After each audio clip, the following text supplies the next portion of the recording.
The research vessel Unity's Dawn floated silently in the cold darkness of space, its lights twinkling like tiny stars against the vast black ocean above the planet Kepler 442c.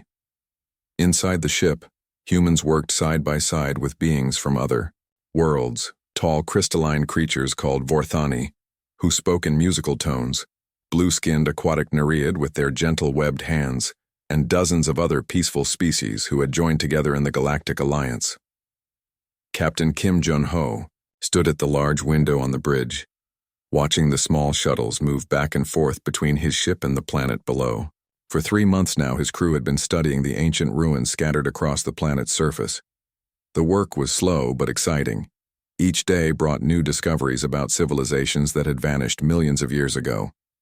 "Captain," called engineer Lee Minho from his station, his voice tight with worry. "Dr. Park is requesting immediate backup at Dig Site 7. She sounds scared." Junho felt his stomach drop. Dr. Park Soo-jin was one of the bravest people he knew, a woman who had explored dangerous ruins on a dozen worlds without ever asking for help. If she was scared, something was very wrong. "Get Security Chief Cho and Medical Officer Han to the shuttle bay," Junho ordered. "Now." The shuttle ride to the planet's surface took only 15 minutes, but it felt like hours. Through the small windows, Junho could see the excavation site below, a collection of white tents and equipment scattered around ancient stone structures that jutted up from the red desert sand like broken teeth. When they landed, they found chaos. Human workers were running between the tents, shouting orders and gathering equipment.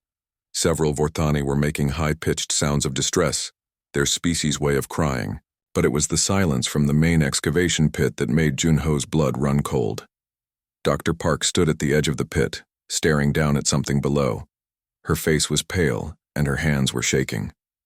Security Chief Cho Da-eun was already down in the pit, carefully examining the scene with her scanner. "What happened?" Junho asked softly. Park turned to him with tears in her eyes. "They took Zethkai," she whispered. "The Kithrak raiders. They tortured him." Junho looked down into the pit and saw the broken remains of Dr. Park's research partner. Zethkai had been a young Vorthani scholar, barely past his species equivalent of 20 years old. His crystalline body, which had once glowed with soft blue light, now lay scattered in dark fragments across the ancient stone floor. "The security cameras caught everything," Cho called up from the pit, her voice filled with disgust. "The raiders came during the night shift when most of the team was sleeping. They grabbed Zethkai while he was working alone in the deep chamber." Medical Officer Han Era knelt beside the largest piece of Zethkai's remains, her medical scanner beeping softly.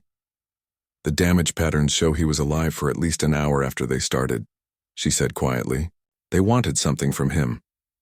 "The location codes for the artifact vault," Park said, wiping her eyes. "Zethkai was the only one who knew the exact coordinates. I gave him that responsibility because I trusted him completely." Junho felt a cold anger growing in his chest. The Kithrak raiders were known throughout the galaxy as one of the most brutal criminal organizations, a species that survived by enslaving others and stealing whatever they could find. But this was different. This wasn't just theft or even murder. This was torture of someone who had been working for peace and knowledge. "Did they get what they wanted?" Junho asked. Park shook her head. "Zethkai never told them anything. The vault is still sealed. He died protecting our work." Her voice broke again. "He died protecting all of us."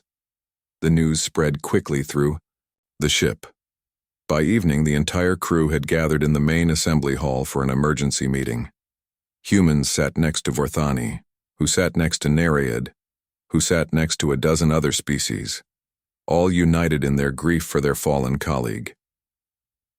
Ambassador Melthara, the senior Vorthani representative, spoke first. Her musical voice was filled with sorrow. "Zethkai was young, but he was brilliant. He joined this mission because he believed in the Alliance's vision of cooperation between all species. Other crew members shared their memories. Zethkai helping human engineers understand crystalline technology. Zethkai teaching alien children about ancient history during their educational programs. Zethkai staying up late to help solve difficult translation problems. But Junho noticed something different about the human crew members. While their alien colleagues spoke of sadness and the need for the Alliance to respond through proper diplomatic channels, the humans were quiet. Too quiet. There was something cold and calculating in their eyes that made even Junho, their captain, feel uneasy. After the meeting, Junho found himself in his quarters, staring at a message on his personal communication device. It was from his sister back on Earth asking about news reports of the attack. But it wasn't the only message.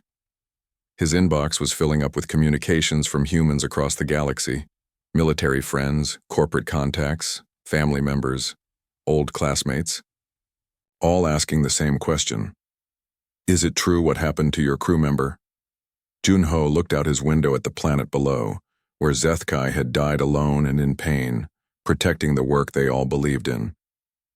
He thought about the young Vorthanis, musical laughter, his excitement when they discovered new artifacts, his patient explanations of crystalline science to curious human students.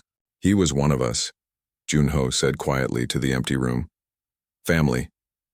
And throughout human space, that same message was beginning to spread. The morning after Zethkai's memorial service, Captain Kim Junho sat in his private office, typing messages on his secure communication terminal. To anyone watching, he appeared to be handling routine paperwork, but the messages he was sending were anything but routine. The first message went to his old friend Admiral Park Tae-sung, commander of the 3rd Human Fleet. Junho typed only a few lines. They killed our friend. Young crystalline researcher named Zethkai. Tortured him for information. Kithrak raiders responsible. Thought you should know. The second message went to his sister Wang Lina, who ran a major shipping corporation based on New Shanghai. Again, just a few simple sentences about what had happened and who was responsible. The third message went to his former academy classmate, now a senior intelligence officer in the Human Colonial Authority. The fourth went to his cousin who worked for the largest human banking consortium in the outer systems. By lunchtime, Junho had sent 47 messages to friends, family members, former colleagues, and business contacts scattered across human space. Each message was short and factual. None of them asked for help or suggested any kind of action. Junho was simply telling people he trusted about what had happened to someone they all considered family. At the same time, other human crew members were doing exactly the same thing. Engineer Lee Minho sent messages to his contacts in the industrial sector, people who manufactured ship parts, processed raw materials, and controlled mining operations on dozens of worlds. Dr. Park Soo-jin reached out to her network of researchers, archaeologists, and academics who worked on frontier worlds where the Kithrak often operated. Security Chief Cho Da-yoon contacted her friends in private security companies and mercenary groups. Communications Officer Yoon Ha-na watched her message traffic board light up like a festival display. Captain, she called out, we're receiving an unusual number of personal communications. The entire human crew is getting messages from home. Junho nodded calmly. Family likes to check in during difficult times, he said. But these weren't normal family messages. They were responses to the news about Zethkai's death. And every single response contained the same underlying question. What can we do to help?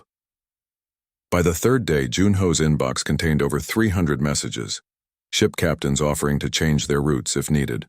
Corporate executives asking for detailed information about Kithrak operations.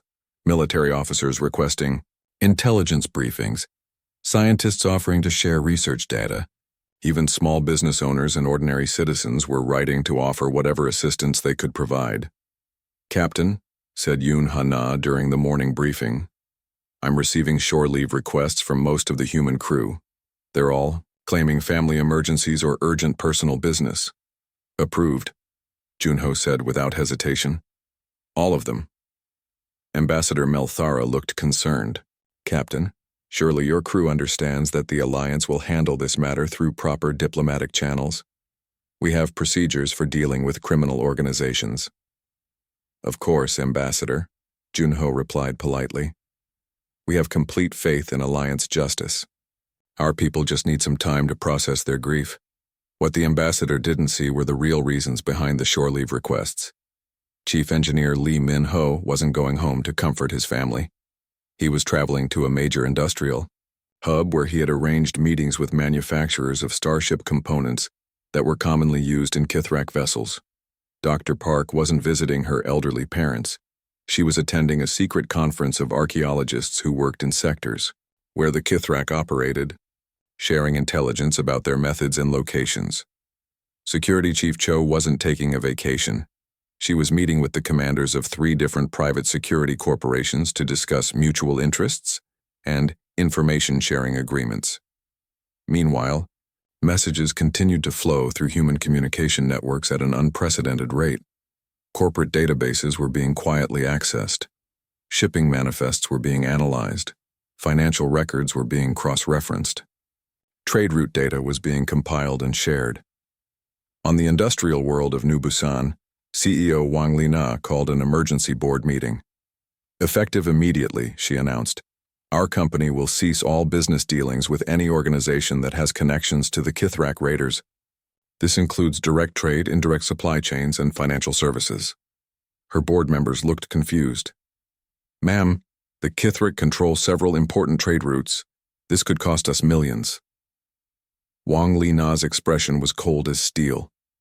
They tortured and killed a young researcher who was working for peace and knowledge. He was a friend to humans. That makes this personal. Similar scenes were playing out across human space. Admiral Park Tae-sung ordered his intelligence officers to compile detailed reports on Kithrak military capabilities, base locations, and command structure. Banking executives began freezing assets linked to known Kithrak operations. Manufacturing companies started refusing to sell equipment that could be used by the raiders. The Kithrak themselves initially noticed nothing. They were used to occasional interference from various governments and law enforcement agencies. A few delayed shipments or frozen accounts were normal parts of their business. But Warlord Gasktor, the Kithrak leader who had personally supervised Zethkai's torture, began to notice patterns. His supply ships were running into more customs inspections than usual. Several of his trusted smuggling contacts had suddenly become unavailable. 2 of his safe houses had been raided by local authorities who seemed to have unusually detailed intelligence about his operations. Something is wrong, he told his lieutenant. Our operations are being disrupted in too many places at once. This isn't random. His lieutenant checked their intelligence reports. Sir, we haven't detected any major military movements or government operations targeting us. The Alliance is still debating diplomatic responses. Gasktor studied the reports more carefully. The disruptions were happening across dozens of star systems, affecting every aspect of his organization's operations. But there was no central command structure behind it, no single government or military force coordinating the attacks. Then who is doing this, he growled. The answer was simple, but he didn't understand it yet. Nobody was coordinating anything. Instead, millions of individual humans across the galaxy had learned that someone had hurt one of their own. And each of them was doing whatever they could, in their own small way, to make the Kithrak raiders pay for what they had done. The hunt had begun. On the busy commercial world of New Shanghai, CEO Wang Lina stood before her company's board of directors. With a grim expression, her shipping corporation controlled trade routes throughout 3 sectors, employing over 50,000 people across hundreds of worlds. Ladies and gentlemen, she began, I want you to look at this photograph. The holographic display showed a young Vorthani researcher working carefully at an excavation site, his crystalline body glowing softly with concentration. His name was Zethkai. 3 days ago, he was tortured to death by Kithrak raiders. The board members shifted uncomfortably in their seats. Ma'am, said the financial director, while this is certainly tragic, I'm not sure why you're bringing this to our attention. Wang Lina's eyes hardened. Because Zethkai worked alongside human researchers. He trusted them, learned from them, protected them. That makes him family. She pressed a button on her control panel. Effective immediately, we are terminating all business relationships with any company individual or organization that has dealings with the Kithrak raiders. But ma'am, protested the shipping coordinator, that could affect nearly 30% of our frontier routes. We're talking about millions of credits in lost revenue. Then we lose the money, Wang Lina said firmly. Send word to all our captains. Any ship flying under our flag that encounters Kithrak vessels should consider them hostile. Share their location data with local authorities. Make their lives difficult in every legal way possible. Similar scenes were playing out across human space. On the military world of Nova Sol, Admiral Park Tae-sung received a classified briefing from his intelligence staff. The document was over 200 pages long and contained detailed information about Kithrak military assets, base locations, supply chains, and command structure. Admiral, his aide said quietly, this intelligence package arrived through unofficial channels. We've received 17 more just like it from other human systems. Admiral Park studied the documents with growing amazement. The level of detail was extraordinary. Financial records, personnel files, even internal communications between Kithrak commanders. Information that should have taken government intelligence agencies months to compile had been assembled in just 3 days. Who put this together? He asked. That's the interesting part, sir. It appears to be a collaborative effort. Corporate, databases, academic research networks, private investigation firms, even individual citizens with personal connections to frontier trade. Somehow they're all sharing information. Admiral Park smiled grimly. Not somehow. They're angry, and angry humans are very good at working together. In the Kithrak-controlled system of Terminus, Warlord Gasktor was discovering just how effective angry humans could be. His morning briefing brought nothing but bad news. Sir, his communications officer reported, Captain Vexhan's supply run has been delayed again. Alliance customs officers boarded his ship and conducted a 6-hour inspection. They seem to know exactly what to look for. And our weapons shipment from the Mordax Syndicate? Cancelled, sir. The Mordax claim they're having financial difficulties, but our sources suggest they've been offered better contracts by human corporations.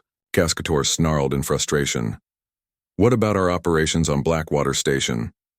His security chief looked uncomfortable. Compromised, sir. Station security raided our storage facility last night. They had detailed floor plans and knew exactly where to find our hidden compartments. How is this possible? Gasktor roared. We've operated in these systems for decades without problems. What he didn't understand was that the galaxy's economic and information networks were far more interconnected than most people realized. Humans had spent centuries building relationships, establishing trade connections, and creating communication channels that spanned thousands of worlds.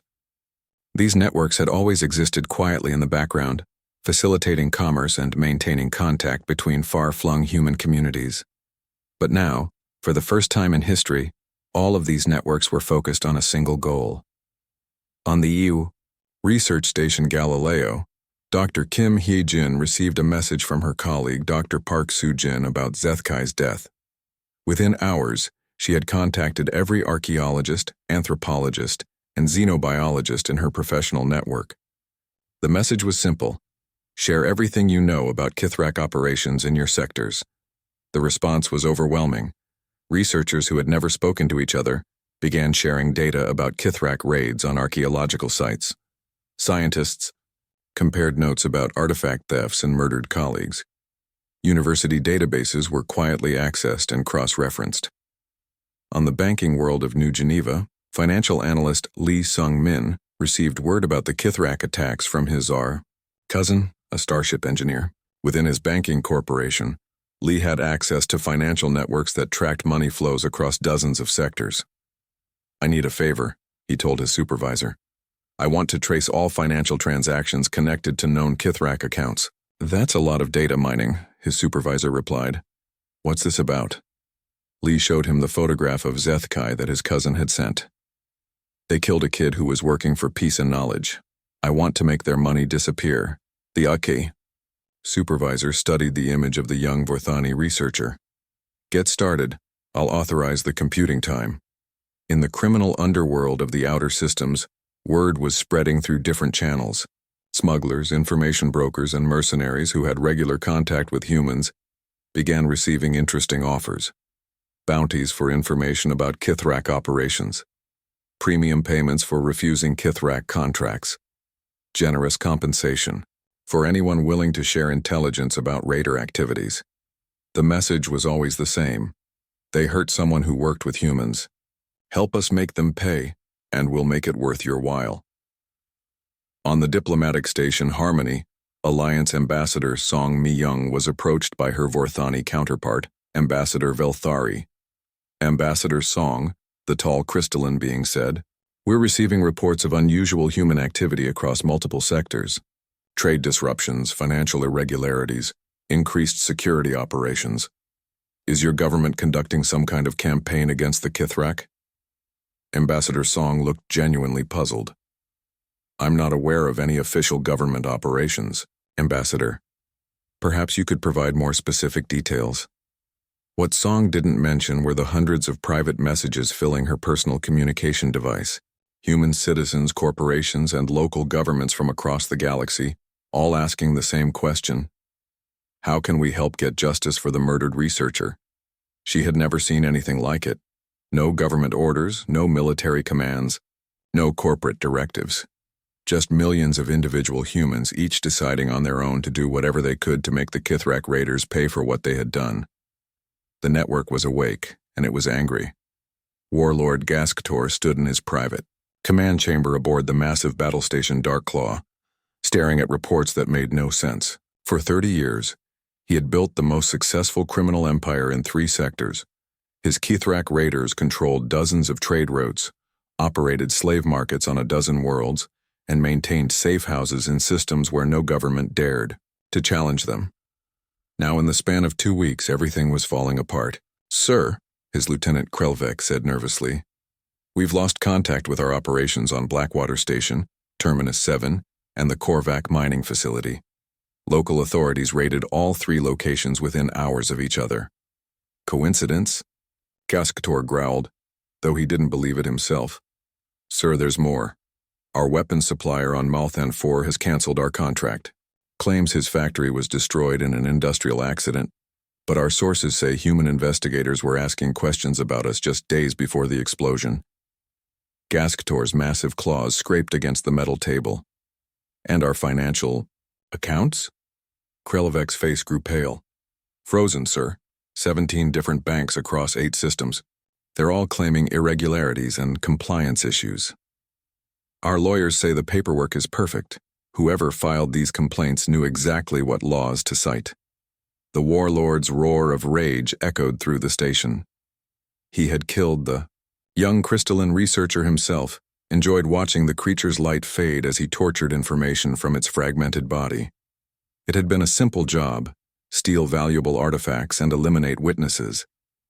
How had this turned into a disaster that threatened his entire empire? "What about our slave markets?" he demanded.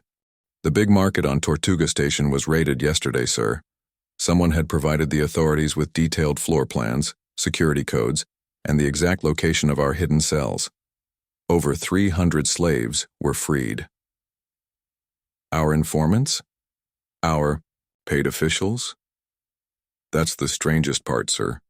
They're all still alive and free, but they've stopped taking our money. Several have actually returned payments and cut all contact. When we pressed them for explanations, they all said the same thing. Business with humans is more profitable than business with you." Gasktor moved to the observation window of his command center. Darkclaw was hidden in an asteroid field, in unclaimed space, surrounded by automated defense platforms and supply ships. This was supposed to be his impregnable fortress, the heart of an empire that stretched across dozens of star systems. "Sir," his communications officer called out, "incoming priority message from Captain Mordak." Mordak commanded one of their most successful raiding ships, a vessel that had operated for years without interference. His scarred face appeared on the main screen, but his usual confident expression was replaced by fear. "Warlord," Mordak said, "we have a problem. My crew is threatening mutiny." "Deal with them," Gasktor snarled. "Sir, it's not that simple. 3 days ago, we stopped at Freeport Station for supplies. While we were there, someone approached my crew members individually, offered them jobs with human shipping companies. Good jobs, sir. Legal work with steady pay and benefits. So, you pay them well enough. That's just it, sir. The humans weren't just offering them jobs. They were offering them new identities, clean records, and protection from retaliation. They knew details about our operations that only my crew could have told them. Someone has convinced half my people that working for us is a dead-end career. Gascator cut the communication and turned to Krelvek. How many ships are reporting similar problems? 12, sir, and it's getting worse. Word is spreading through the criminal networks that humans are offering better deals to anyone willing to abandon Kithrak operations. The warlords struggled to understand what was happening. Criminal organizations fought each other all the time, but this was different. No one was trying to take over his territory or steal his resources. Instead, they were simply making it impossible for him to operate. His suppliers were disappearing.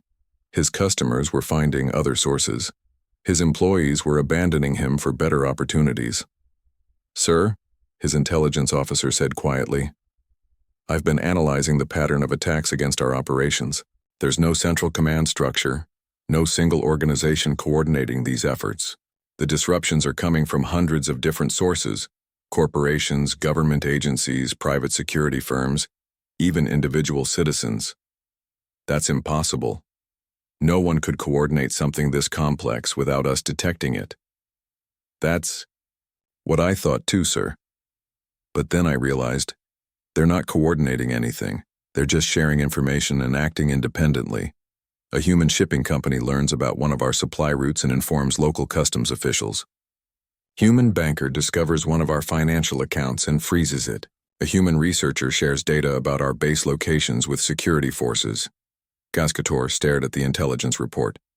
You're telling me that millions of individual humans have decided to make us their personal enemy? It appears so, sir, and they're very good at it. On the planet New Earth, Captain Kim Jun-ho received his daily intelligence briefing while still officially on shore leave. The report came from his sister's shipping corporation, compiled using data from dozens of human-controlled businesses across 3 sectors. Gascator's main supply lines are severed, the report stated. His financial resources are blocked. His personnel are defecting to better opportunities with human employers. His safe houses have been compromised through information sharing between human research networks and local authorities. Junho smiled grimly as he read the final paragraph. Subject is believed to be trapped in the Kronos asteroid field with Daiwa, minimal supplies and no reliable means of escape. Recommend maintaining current pressure while avoiding direct military confrontation. He sent a simple message to his contacts throughout human space. He's running out of places to hide. Keep the pressure on. Across the galaxy, millions of humans received similar updates and continued their quiet war against the Kithrak raiders. No government had ordered this campaign. No military had planned it. No corporation had organized it. But someone had hurt, one of their own, and humans never forgot. The neutral station Concordia floated alone in the darkness between star systems, a massive spinning wheel of metal and lights that served as a haven for those who preferred to avoid inconvenient laws. For over 50 years, the station had operated under a simple rule: ask no questions, take no sides, and profit from everyone. This made it the perfect place for Warlord Gascator to make his final desperate escape. His once mighty fleet had been reduced to a single battered ship, the Bloodfang, carrying only his most loyal followers. The great Kithrak Empire that had terrorized 3 sectors was now just a handful of raiders with nowhere left to run. Docking Bay 7, the station's traffic controller announced in a bored voice. Welcome to Concordia. Enjoy your stay. Gascator stepped off his ship and immediately felt that something was wrong. The usual mix of smugglers, pirates, and outlaws that filled the station's corridors seemed different. Conversations stopped when they saw him. Groups of beings turned away or crossed to the other side of the walkway. Even the most desperate criminals seemed to want nothing to do with him. Strange, muttered his Lieutenant Krelvek. Usually this place welcomes anyone with money. They made their way to the central market. hoping to find suppliers who could provide fuel and supplies for another escape attempt. But vendor after vendor turned them away with various excuses. Out of stock. Systems malfunction. Policy change. Finally, they reached the office of Chen Kowun, the grizzled human who had run Concordia for 20 years. Chen was known throughout the criminal underworld as someone who would deal with anyone for the right price. "We need supplies," Gasktor demanded. "Fuel, food, weapons. I can pay well." Chen looked up from his desk with tired eyes. "Sorry, can't help you." "What? Do you mean can't help? This is a free port." Chen leaned back in his chair and gestured toward the window that looked out over the station's main plaza. "See that cantina down there? The owner is human. See the shipping company office? Human-owned. The fuel depot, the weapons dealer, the communications center, all human businesses or human employees. So word got out about what you did to that young researcher. Zethkai, wasn't it?" Chen's voice was calm, but cold. "These people all heard that you tortured and killed someone who was working for peace and knowledge, someone who trusted humans enough to work alongside them." Gaskator snarled. "That was business, nothing personal." "Maybe not to you," Chenny replied, "but it was very personal to them, and they've made it clear that anyone who helps you won't be doing business with humans anymore." "Humans are just one species among many." Chen laughed, but there was no humor in it. "Friend, you clearly don't understand how this galaxy really works. Humans control 60% of the shipping networks, 40% of the banking systems, half the manufacturing base, most of the information brokers. Cross them and you cross everyone who wants to make money." Before Gaskator could respond, the station's communication system crackled to life. "Attention Concordia Control. Multiple vessels requesting docking permission. We're carrying rescued prisoners and survivors who wish to give testimony." Through the office window, Gaskator could see new ships arriving at the station's docking bays. But these weren't the usual collection of criminal vessels that frequented Concordia. These ships carried the markings of humanitarian organizations, human corporations, and alliance rescue services. "What's happening?" Krelvek asked nervously. Chen checked his communications panel. "Looks like your past is catching up with you. Those ships are full of people you and your raiders enslaved over the years, survivors of your attacks, witnesses to your crimes." The first group of survivors entered the station's main assembly hall an hour later. Former slaves who had been freed from Cuthrak, holding facilities across 3 sectors. Families whose loved ones had been murdered during raids. Researchers whose colleagues had been killed for refusing to reveal the locations of valuable artifacts. Leading them was Captain Kim Jun-ho, accompanied by Dr. Park Soo-jin and a carefully wrapped crystalline container that held the preserved remains of Zethkai. "We're not here as conquerors," Jun-ho announced to the gathered crowd. "We're here as witnesses to justice." The tribunal that followed was unlike anything Concordia had ever seen. Not a military court or government proceeding, but a gathering of victims who had come to face their tormentors. Former slaves sat in judgment of their captors. Survivors gave testimony about atrocities they had witnessed. Evidence compiled by human intelligence networks painted a complete picture of decades of Kithrak crimes. Gasktor found himself standing before hundreds of beings whose lives he had destroyed. The families of researchers he had murdered for their knowledge. The children of traders he had enslaved for profit. The colleagues of scientists he had tortured for information. One by one, they told their stories. A Vorthani mother spoke of her daughter, killed during a raid on an archaeological site. A human father described watching his son die protecting alien refugees from Kithrak slavers. An elderly Nereid scholar testified about colleagues who had been murdered for refusing to reveal the location of ancient libraries. But it was Dr. Park who spoke the final words. She stood before Zethkai's memorial crystal, the recovered artifacts, placed respectfully beside it, and looked directly at Gaskator. "You tortured him for hours," she said quietly. "A young being who had never hurt anyone, who spent his life trying to understand the universe and share that knowledge with others. You broke his body piece by piece, demanding he betray everything he believed in. Her voice grew stronger. We told you that you had hurt one of us. We told you that none of you would be safe. Humans keep their promises. The tribunal's verdict was unanimous. Gascator and his remaining followers were handed over not to human justice, but to the justice of their own victims, a collection of beings from a dozen species who would ensure that their crimes were finally punished. As the proceedings ended, the diverse crew of Unity's Dawn held a final memorial service for their fallen friend. Around the galaxy, other species looked at their human colleagues with new understanding. They had always known humans were clever and determined, but they had never truly grasped the depth of human loyalty or the terrifying efficiency of human organization when motivated by love for their own. In the days that followed, the Kithrak Raiders simply ceased to exist as an organization, not destroyed by military might, but dissolved by the collective action of millions of humans who had decided that some lines should never be crossed. And throughout human space, a simple message continued to spread. They were one of ours. We do not forget.